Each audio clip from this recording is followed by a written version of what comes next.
Bueno, hermanas y hermanos, entonces para el día de hoy, recuerde que vamos a hacer una exposición acerca de lo que es la muerte. La muerte. La muerte como cesación, como extinción de toda actividad no existe. ¿Por qué no existe? Porque cuando nosotros decimos que alguien muere o que algo muere, dentro de ese ser, dentro de ese cuerpo, se empieza inmediatamente un proceso de descomposición.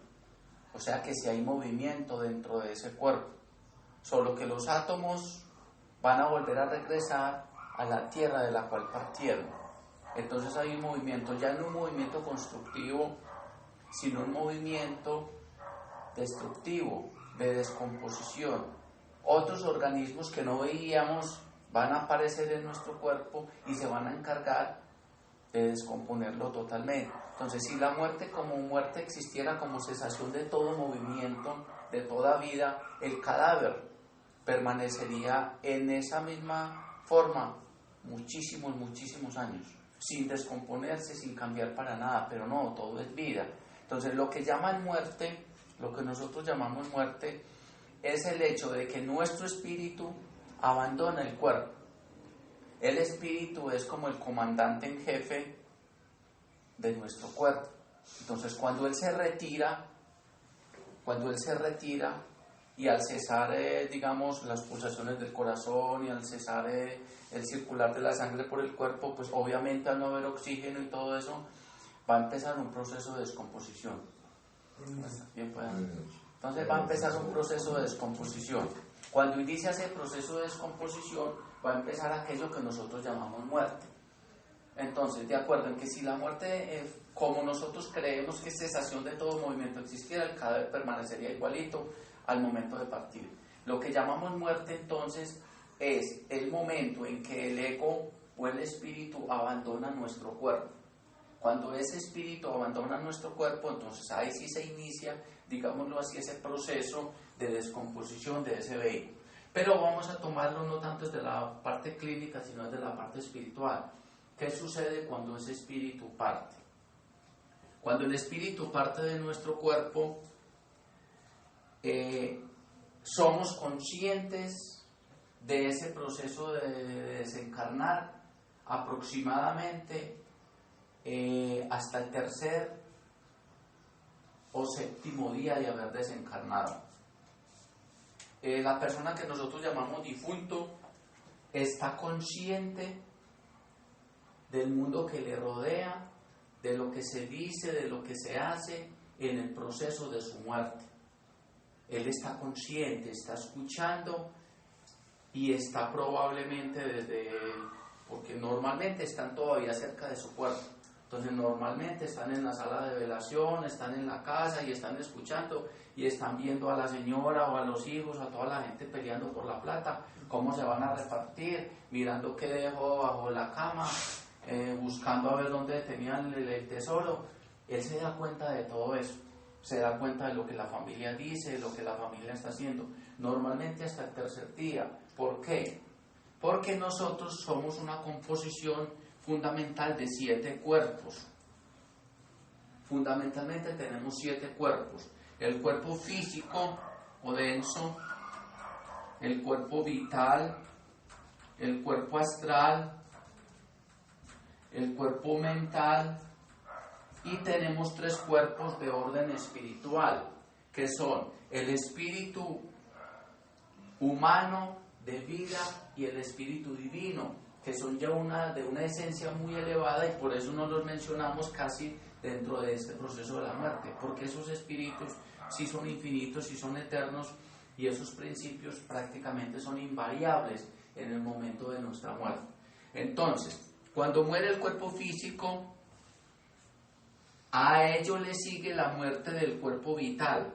Esa muerte del cuerpo vital es la que puede tardar entre 3 y 7 días, pero podría tardar años. Ojo, ¿por qué podría tardar años? Depende de qué tan aferrada esté la persona a la vida, qué tanta fortaleza física tenga y qué tan, digámoslo, qué tan importante sea para él permanecer en este plano físico. Si una persona muere muy joven, en un accidente, por ejemplo, y en sus planes no estaba aún partir, no estaba preparado para morir, estaba muy enamorado, con muchos proyectos, con mucho dinero, con muchas cosas que realizar, y por nada del mundo se quería morir, esas personas normalmente se quedan muchísimo tiempo aquí en el plano físico, se quedan muchísimo tiempo al lado de su familia, al lado de sus amigos, en las cosas que a ellos les gustaban. Ahorita vamos a ver eso más adelante. Algo muy benéfico para nosotros es la cremación. La cremación, dentro de algún tiempo, ojalá sea instituida, no como una opción, sino como una obligación de las personas. La cremación ayuda poderosamente a que este cuerpo vital también se desintegre rápidamente y la persona se libere lo más rápido posible. Entonces, como el cuerpo vital aún tiene actividad, por eso es que la persona, el difunto, puede escuchar y ver varios días después de su muerte. Por eso no se deben de llorar las personas. Esos lamentos, los berridos, que se meten allá primero en el cementerio, se meten primero en la fosa donde van a meter al difunto, que no, entiérrenme a mí primero. Esas cosas lo único que hacen es confundir, asustar e impedir el proceso que el difunto está asumiendo. Cuando uno muere, viene algo que se denomina un ejercicio post-mortem. Es una especie de ejercicio retrospectivo de la vida de uno, desde el momento de la muerte hasta el momento del nacimiento. Ese ejercicio lo hace el difunto después de que muere, entonces empieza a recordar todos sus acontecimientos. Es lo que las religiones y las familias llaman deshacer pasos. No, es que la persona está deshaciendo pasos, entonces lo sintieron que estuvo en tal parte. No, lo que pasa es que muchas veces se está recordando y se está grabando en el átomo simiente las experiencias de esa vida. Pero si yo estoy grabando las experiencias de mi vida en ese átomo simiente y la familia está llorando, están gritando y están haciendo escándalos o ya están peleando por la herencia, entonces ese difunto no puede concentrarse realmente en ese proceso post-mortem. Es el momento prácticamente más importante de la encarnación, unas horas después de que nosotros hemos partido.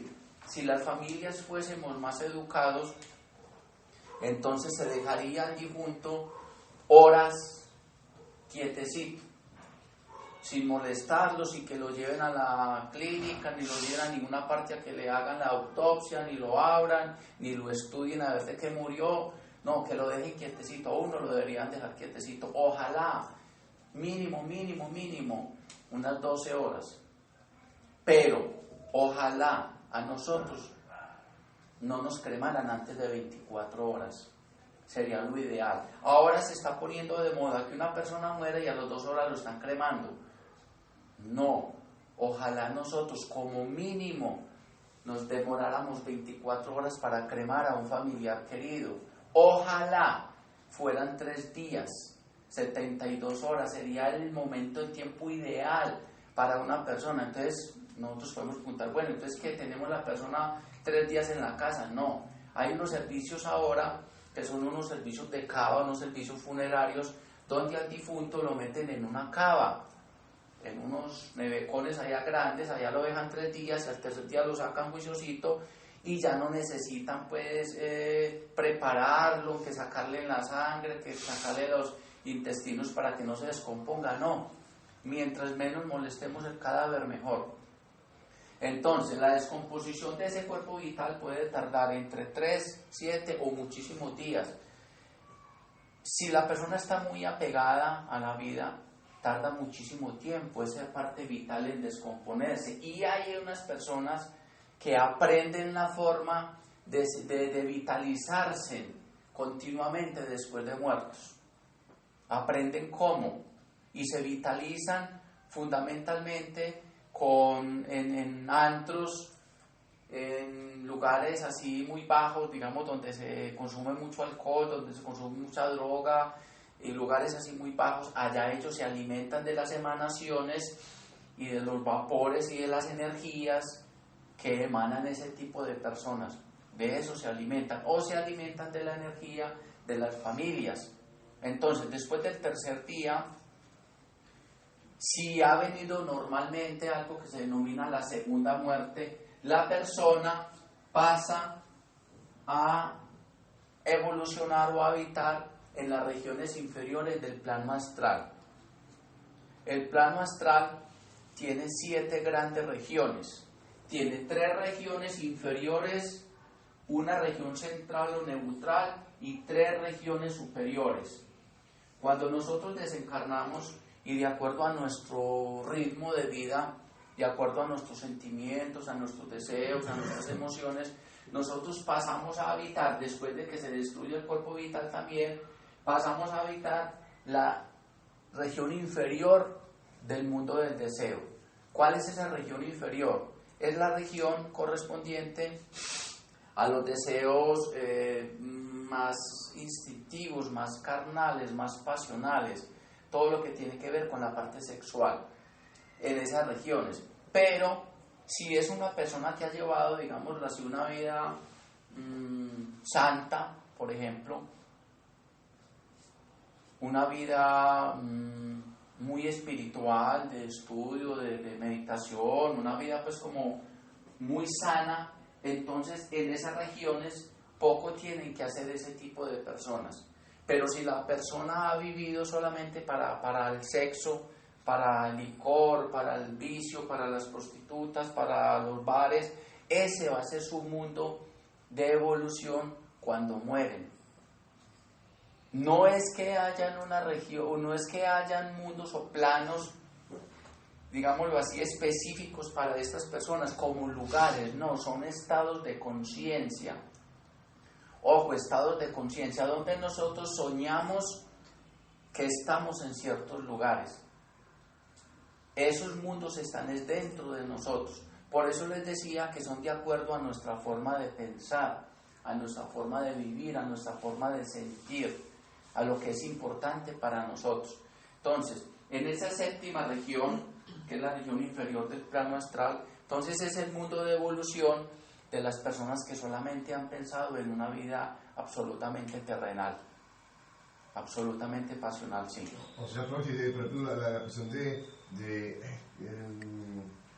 que uno le pide pues cuentas, o sea, que llegas a desaparecer y le pide cuentas y todo eso. Sí. Lo que sucede es que las religiones, pues cada religión ha tejido una serie de historias con respecto a la muerte. Y eso existe en todas las religiones del mundo, que hay un infierno, que hay un purgatorio, pero realmente no son lugares, sino que son estados del alma. A nosotros nadie nos juzga, ningún ser nos juzga. A nosotros cuando morimos nadie nos dice, no, venga, que es que usted hizo esto, no. Eso está grabado dentro de nosotros, dentro de nuestra alma, dentro de nuestra conciencia. Y nosotros mismos, en nuestra parte espiritual, somos nuestros jueces. Le voy a poner un ejemplo. Usted tiene aquí unas limaduras de hierro, de oro, de estaño, de plata, de bronce. Y usted le va a pasar un imán a estas limaduras. Cuando usted pasa un imán por encima de estas limaduras, ¿qué se va a adherir al imán? Se va a adherir el hierro, el acero y aquellos metales que tienen una vibración análoga a la del imán, ¿cierto? Pero seguro que la plata y el estaño y el bronce y el cobre no se le van a pegar a ese imán. ¿Por qué? Porque no responden a esas vibraciones simplemente. Entonces eso mismo pasa cuando nosotros morimos. A nosotros, ¿quién nos manda a las regiones inferiores del plano astral? Nadie. Nuestra alma, nuestro espíritu, por peso espiritual, digámoslo así, por vivencia espiritual, asciende a esas regiones, las trasciende o no. Correcto. Usted coloca un corcho sobre el agua y el corcho no se hunde. ¿Por qué no se hunde? Porque su naturaleza, su peso hacen que no se hunda con respecto al agua. Pero ¿quién le dice al corcho o al agua, al corcho, ¿usted por qué no se hunde? O al agua, ¿por qué no permite que el corcho se hunda? No, son naturalezas diferentes. Eso pasa con nosotros. Cuando nosotros morimos, hemos desencarnado y arribamos a estas regiones por peso espiritual, por vivencia, por evolución. Nuestro espíritu va buscando las regiones en las cuales debe de evolucionar o superar ciertas pruebas, porque todos son aprendizajes. Pero muy buena su inquietud. A nosotros nadie nos castiga, nadie nos juzga. Eso es falso. Un Dios que está por allá parado diciendo, no, vea, tírelo nadie a la paila porque le robó una plata a la mamá. No, eso es absurdo. Es nuestro espíritu el que sabe directamente a qué regiones debe de ascender. ¿Por qué? Porque tiene lecciones y tiene cosas que aprender de esas regiones, o tiene cuentas por saldar. Entonces nosotros mismos somos nuestros jueces y sabemos automáticamente a qué plano nos vamos a dirigir cuando hemos desencarnado. Algo que de pronto se me estaba escapando y que aprovecho la oportunidad es que la muerte no es esa experiencia tan traumática y tan terrible que a nosotros nos han pintado. La muerte es algo hermoso, la muerte es algo muy lindo, la muerte es un regalo maravilloso que la evolución nos brinda a nosotros, siempre y cuando sea una muerte natural. Ojo, una muerte natural, una muerte enviada por las manos del destino, por el karma, porque nosotros ya hemos cumplido nuestro ciclo de vida en este momento. Pero cuando la muerte es inducida, cuando yo me suicido, la muerte es muy, muy peligrosa y es muy triste para ese tipo de personas. ¿Por qué es tan triste? Porque es que nadie nos espera. Cuando nosotros partimos de este mundo, nuestros amigos, nuestros familiares, nuestros parientes, nuestros seres queridos de otras vidas nos están esperando y saben que ha llegado el momento de nosotros irnos de este plano y nos están esperando. Igual que cuando nosotros nacemos acá, que si tenemos un buen padre y una buena familia, pues entonces están esperando el nacimiento del bebé, ya le tienen la ropita comprada, ya tiene la cuna, los zapaticos, la cobijita, tiene todas sus cositas y se espera con alegría, pues cuando los padres son responsables. Cuando nosotros morimos, también nos esperan con alegría en los otros planos, pero cuando es una muerte natural es una muerte que yo no he buscado, que yo no me la he ocasionado. Cuando yo me ocasiona la muerte, entonces sí es muy triste, porque esas personas no encajan aún en ninguno de esos planos, porque es que no ha llegado el momento. Es como si nosotros nos vamos a pasear a una ciudad, hicimos reservaciones para ir en diciembre, pagamos y resulta que llegamos en mayo. La habitación está ocupada, el hotel está copado, y nadie nos estaba esperando. Sí, es que nadie nos estaba esperando. No, usted hasta diciembre no venía, señor, vea, usted tiene... Nadie nos espera. Esas personas sufren muchísimos años hasta que llega el momento de morir naturalmente, repitiendo constantemente el acto de su asesinato. Les voy a poner un ejemplo.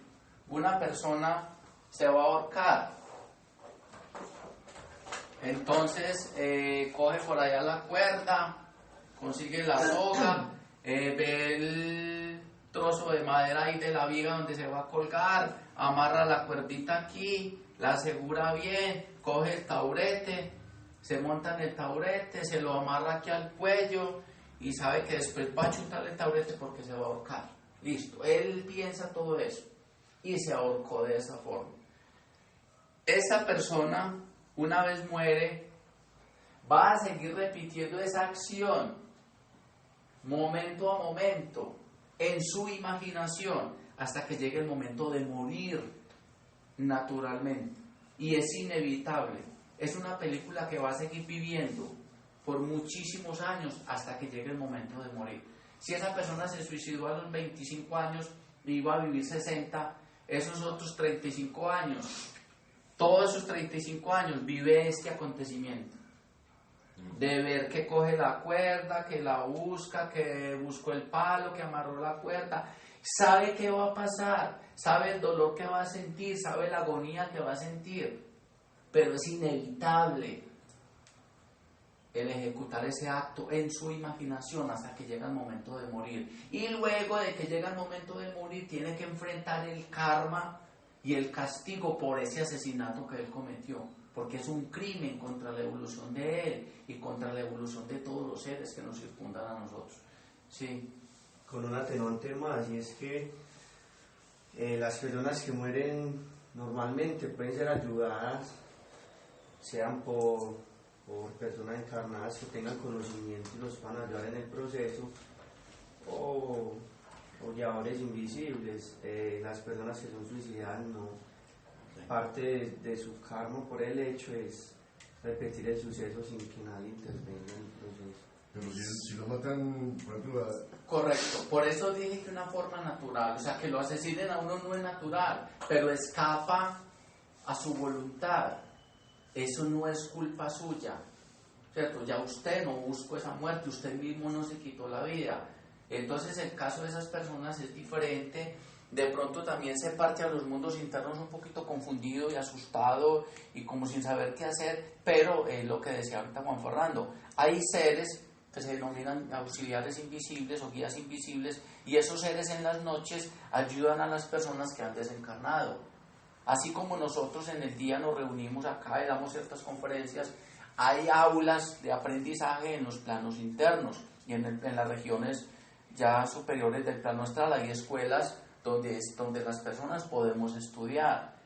Entonces, si la persona la mata, ya esa persona no tiene la culpa, digámoslo así, de que lo hayan asesinado. No lo buscó inmediatamente, no lo premeditó, que es lo que a nosotros nos hace tanto daño, la premeditación, ese acto contra nuestro propio espíritu. Entonces ya es diferente. Sí son casos que no son las mejores formas de partir, pero que ya escapa a nuestra propia voluntad.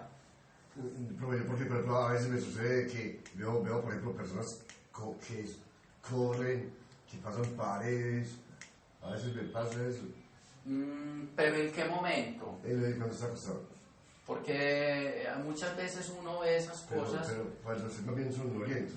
Correcto. A veces es que por prácticas de otras vidas o de esta misma encarnación o por el consumo de ciertas sustancias psicoactivas, nosotros podemos desarrollar cierta videncia momentánea. Sucede cuando uno está bajo los efectos de alucinógenos, de drogas o mucho licor, o cuando uno, por ejemplo, consume yagué o yopo o otras sustancias que manejan los indígenas.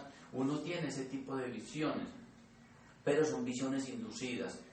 Y otras personas es porque hay unos velos, hay unos, digamos, los niveles entre ciertas regiones que son niveles etéricos y se desgarran con ciertas prácticas esos sellos etéricos y nosotros podemos percibir cosas de otras regiones o seres de otras regiones nos pueden percibir a nosotros.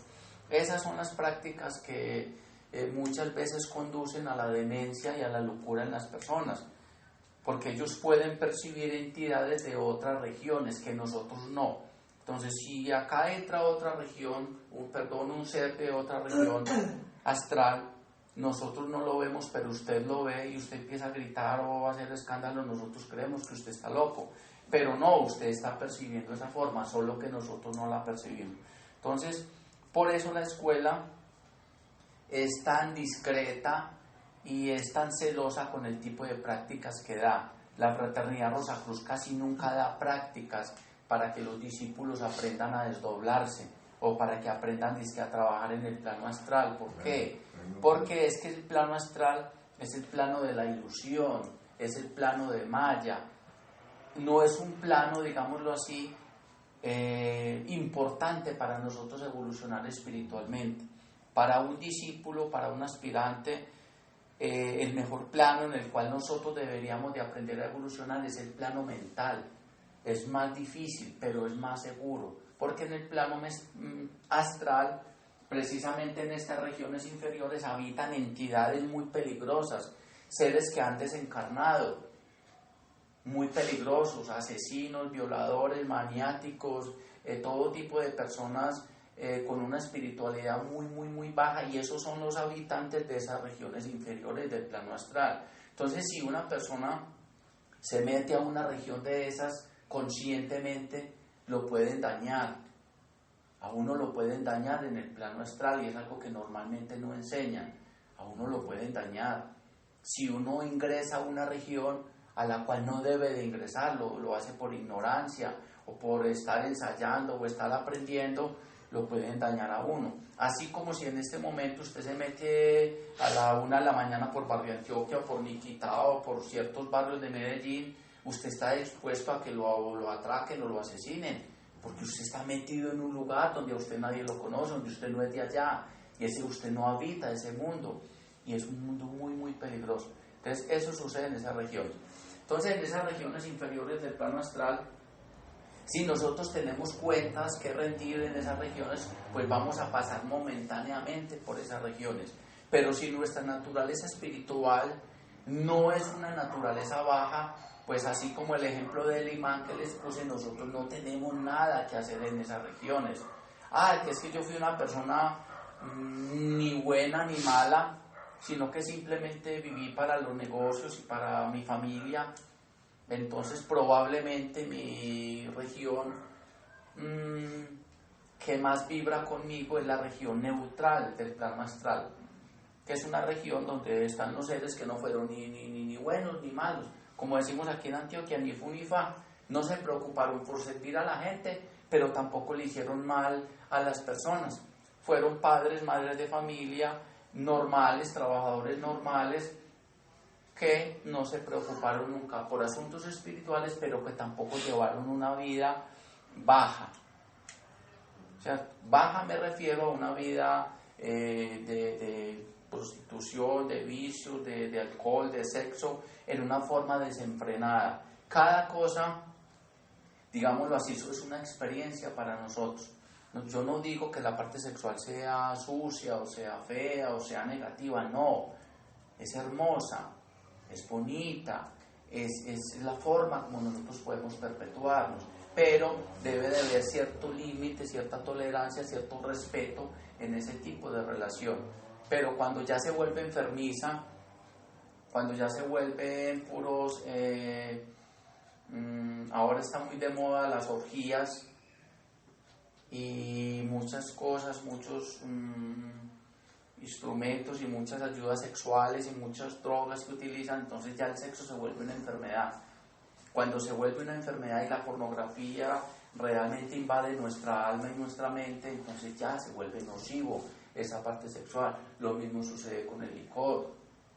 Si usted se toma un vinito, un roncito por allá de vez en cuando, hombre, pues eso no es lo más malo del mundo.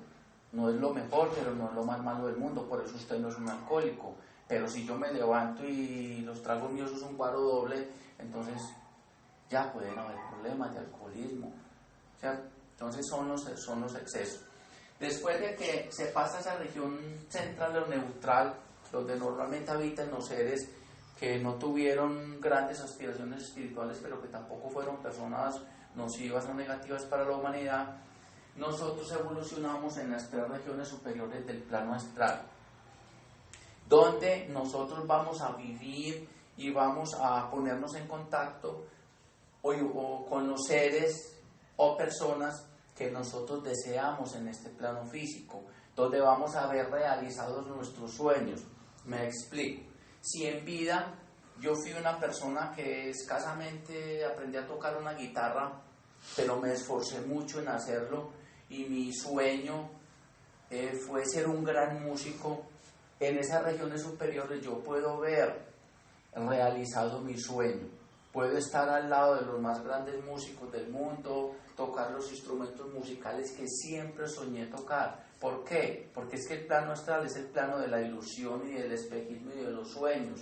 Y si en mi naturaleza interior están esos sueños, y ya en las regiones superiores yo puedo ver realizado esos sueños.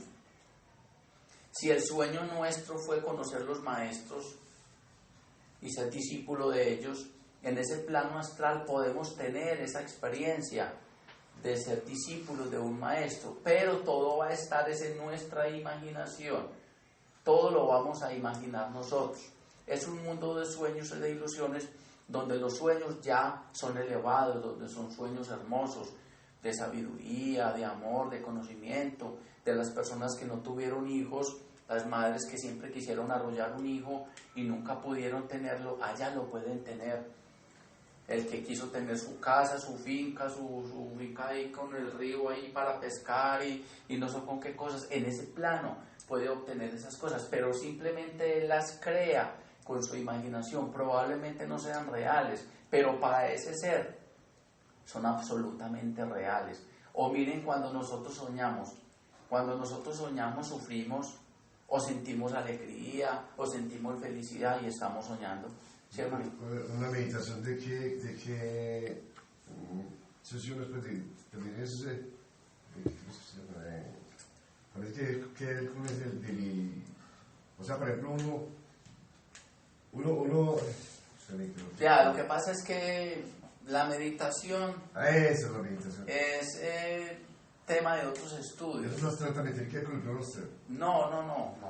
La meditación no tiene que ver con el plano astral. La meditación más bien son unos estados interiores de nuestro ser para nosotros aquietar nuestra alma, para nosotros aprender a controlar y a moldear un poco nuestra mente, que la tenemos muy dispersa en muchísimos puntos, en muchísimas regiones a la vez. Entonces, la meditación es otro tema.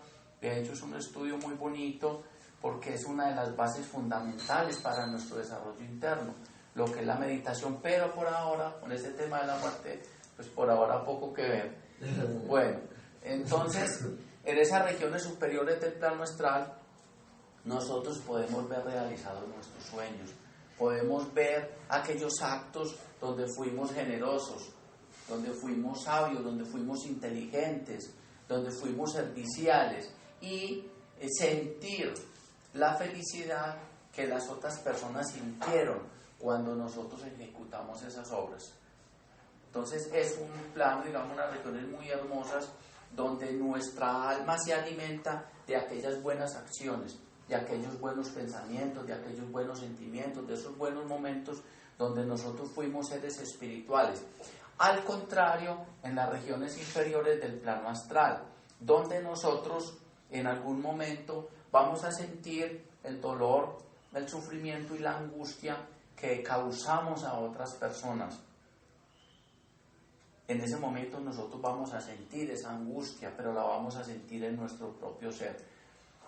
Como les decía ahora, la muerte es hermosa, aunque nosotros tengamos que asumir ciertas lecciones, que a la larga lo que harán es hacernos a nosotros más grandes espiritualmente. Pero no todo es hermoso cuando nosotros desencarnamos, sobre todo cuando nosotros llevamos enquistados muchísimos miedos, muchos temores, mucha angustia. Cuando las personas temen muchísimo a la muerte, ese tipo de personas sufren más, porque todos esos miedos, todas esas angustias aparecen en el momento de uno partir. Y si toda la vida creyeron en el diablo y en el demonio y que lo van a castigar, y que entonces esas personas muchas veces ven ciertas entidades, pero son fruto de su imaginación.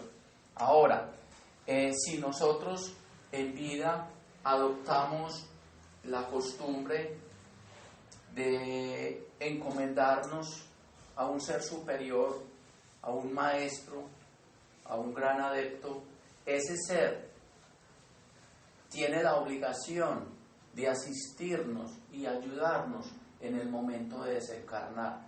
Eso es muy importante. Pero lo importante es que nosotros en vida hayamos desarrollado ese hábito, esa costumbre, y hayamos construido ese puente con ese ser, porque por vibración magnética ese ser nos ayudará. Si alguien toda la vida ha amado y ha creído y ha adorado al Señor Jesús de Nazaret, al Maestro Jesús, y en el momento de su muerte le invoca con cariño, con amor, el Maestro lo va a ayudar, lo va a auxiliar en ese proceso. Pero si yo jamás he creído en el Señor Krishna, escasamente lo he oído mencionar, y en el momento de mi muerte yo lo doy poco o nada para el Señor Krishna por mí, porque es que no hay un puente establecido. Hermano. Que, por ejemplo, o hay muchas convulsiones, muchas cosas que comentan, hombre. Por ejemplo, dice que el Señor dijo, él moría, pero mandaba un abogado, ¿no es eso? Consolador lo llaman. El Espíritu Santo. Sí, Y un tiene abogado. que Correcto. Ay, Pero es que se refiere a otra cosa. Él cuando dice que yo parto, pero dejo el Consolador, que es el Espíritu Santo, él se refiere, es como a la sabiduría divina, se refiere a la inteligencia, se refiere al conocimiento. Entonces no se está refiriendo exactamente como a que cuando nosotros partimos tengamos el abogado, ¿no? Ese sí está pendiente, pero ese sí está pendiente, pero de verdad usted que deja ahí de la casa.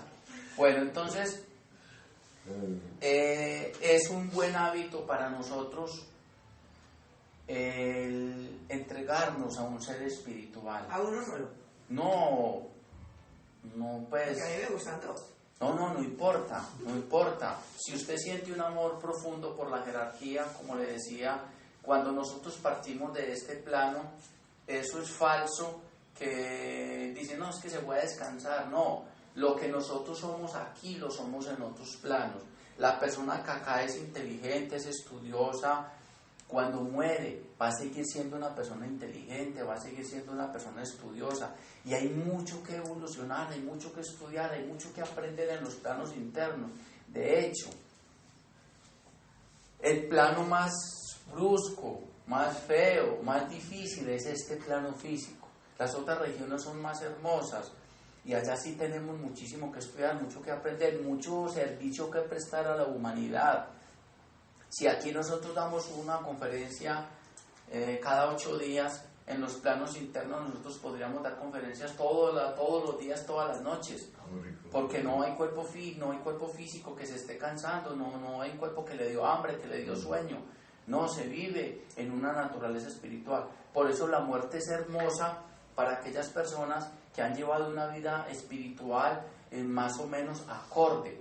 Pero también es un error muy grande el creer que el asesino, que el violador, que el maniático, que el pedófilo, porque murió, ya se convirtió en santo. Eso es un error muy común en las familias, y a uno le da tristeza decirle eso a las familias, porque es que a mí hay veces me preguntan, es que ¿cómo le parece que mataron al hijo mío? Lo mataron, entonces, venga, dígame si es verdad que él ya está sentado ahí al lado de Dios, y yo pienso, al lado de Dios, y era un asesino y un sicario el berraco. No, lo que somos en el plano físico, lo continuamos siendo en el plano astral por mucho tiempo, mientras nos purificamos y hacemos ese ciclo de corrección en esos planos internos. Entonces es un error muy grande, que todo el que muere es bueno, y es un adagio muy popular aquí en Antioquia, no hay muerto malo, ni novia fea. No, el que es malo, así esté vivo o esté muerto. El que es ignorante, es ignorante. Entonces a nosotros se nos muere el abuelito. Queda bien ignorante y nosotros lo invocamos para que nos ayude a ganar un examen en la universidad. Pues por abuelito que iba a saber de eso, y bien bruto que era.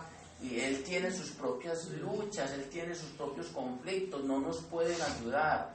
Es un error creer que a nosotros la mamá o el tío o el abuelito o el hermanito que murió nos va a ayudar a nosotros. Eso es un error.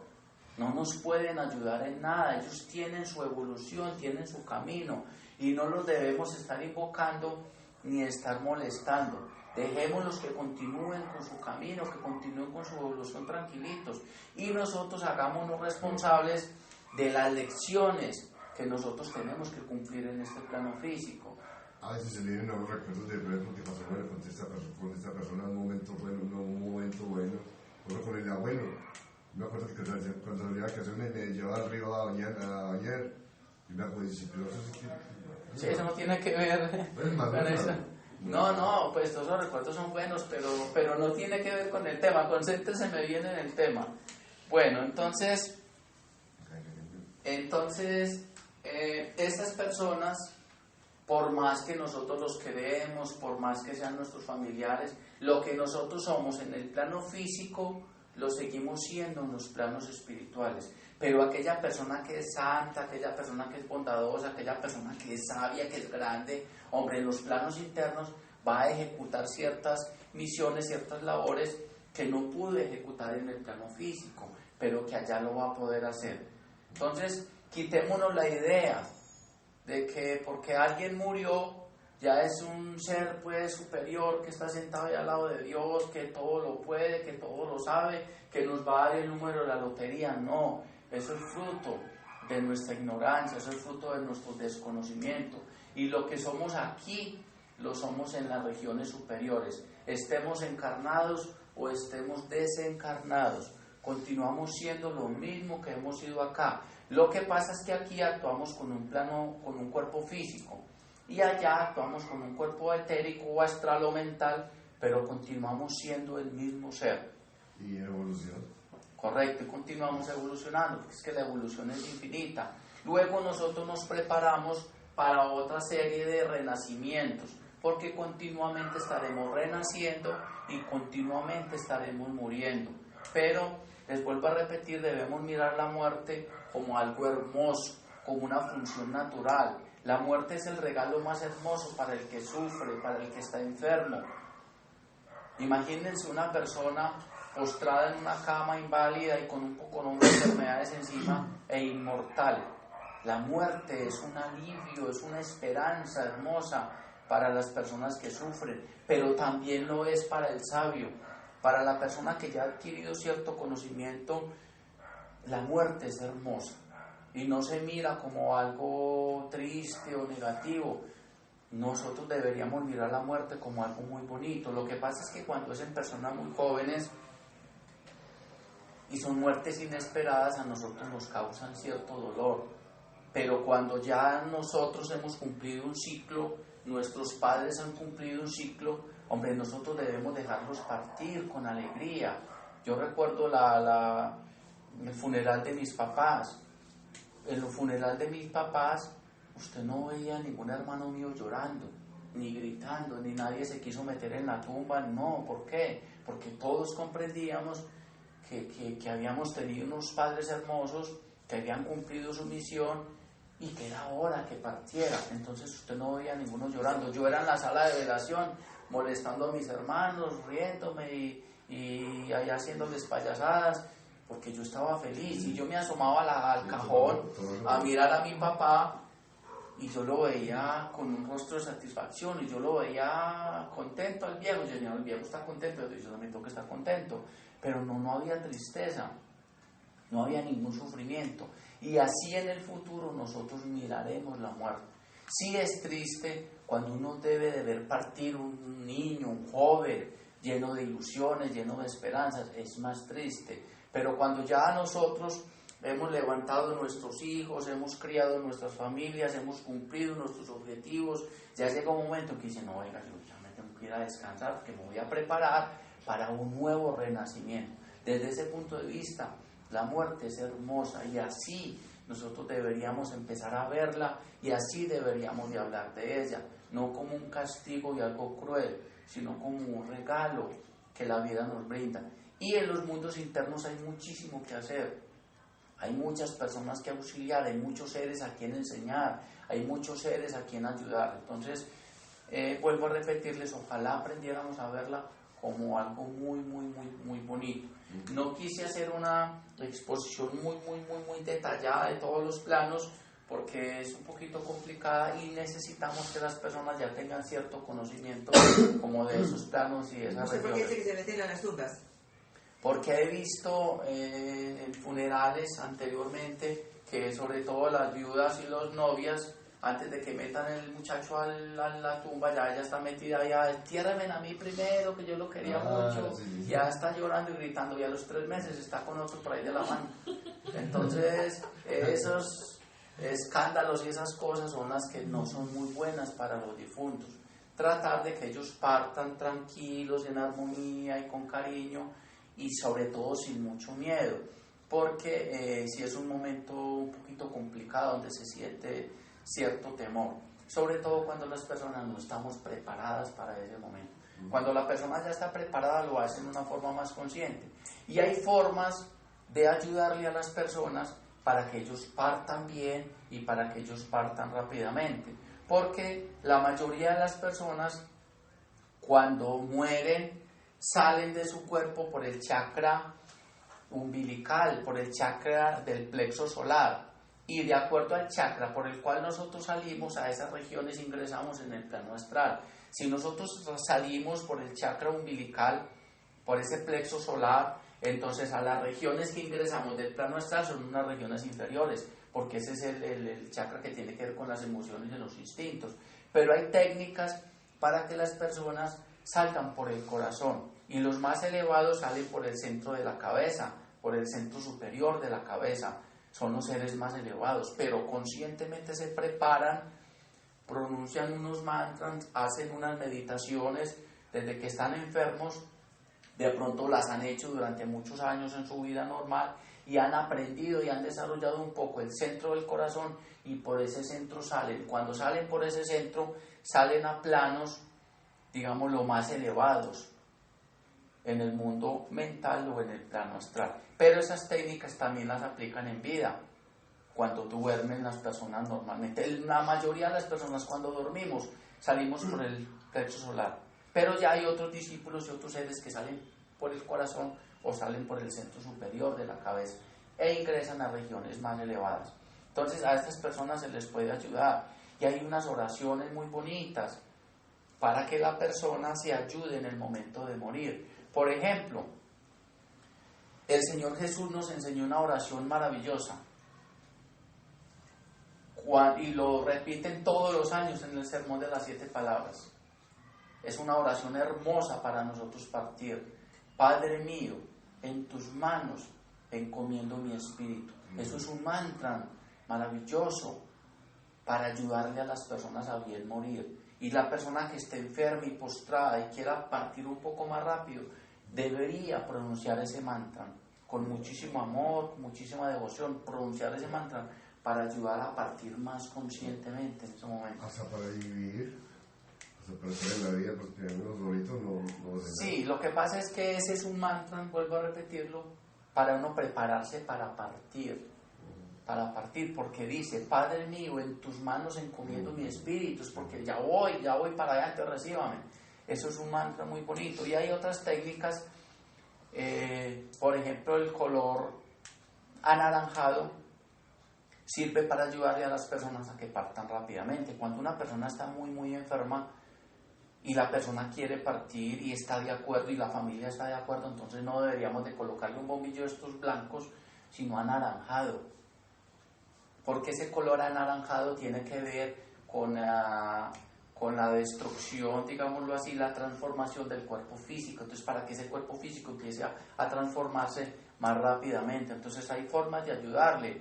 Lo mismo que el sándalo. El sándalo pertenece al primer rayo, es una planta de primer rayo, constructor-destructor. Y el sándalo ayuda a que ese cuerpo físico rápidamente se desintegre. Entonces hay formas de ayudarles, hay esos mantras, hay unas meditaciones especiales para que las personas aprendamos a partir en paz, sobre todo a partir con alegría. No olvidemos tener un ser de nuestra completa devoción en nuestra mente siempre, para que ese ser nos ayude en ese momento maravilloso de nuestra muerte, que debería ser un momento hermoso. Y vuelvo a repetirles, ojalá cuando nosotros nos toque vivir esas circunstancias, ojalá la vida nos regale esa serenidad de no estar gritando ni haciendo escándalos, y si alguien está haciendo escándalo, entonces que nosotros tengamos esa sabiduría de explicarle, no, venga, no grite aquí, no haga bulla, no llore, no haga escándalos, que este es un momento hermoso, pero por ahora apenas nos estamos preparando para eso. En un futuro la muerte va a ser algo muy hermoso, y como sucede en algunas partes de la India y en algunos países orientales, en el Tíbet, la muerte se ve como algo muy bonito, no como algo catastrófico, sino como algo hermoso, porque es paso a otro plano en el cual nosotros vamos a continuar evolucionando, en el cual podemos ser muy felices. Y aquí hemos llevado una vida sana, si hemos llevado una vida de servicio, si hemos llevado una vida armónica, entonces la muerte es muy, muy, muy hermosa. ¿Qué otra inquietud tenemos con respecto a